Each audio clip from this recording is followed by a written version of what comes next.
If you go on the right-hand side of Ableton, and over here, you'll see I'm clicking a little D and a whole panel just opens up under each channel. That's called a track delay.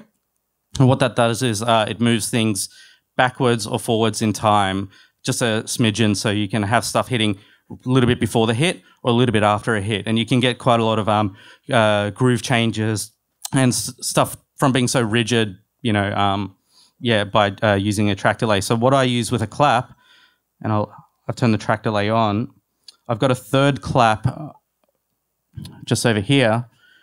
And if I actually zoom in on the clap sample itself, most drum machine claps, especially like 808 style, you'll see it'll have these little ridges, peaks in the sound.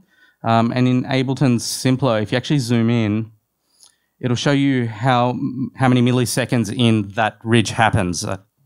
So like this one happens at 62.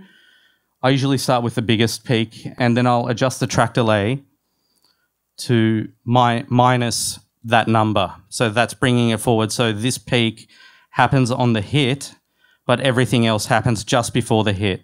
And if I play that together with the claps, you can hear that happening beforehand, but it's just a little bit too much. So what I then do as a little process of elimination is I'll go through and find other peaks which may or may not work.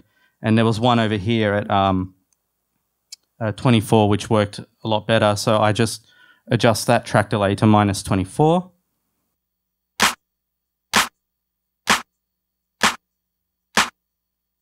And you just bring the volume so you just hear a little bit of a right before the clap actually happens. And then when you got it in the actual mix, it's kind of like...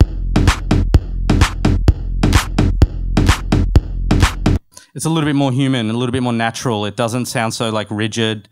Yeah,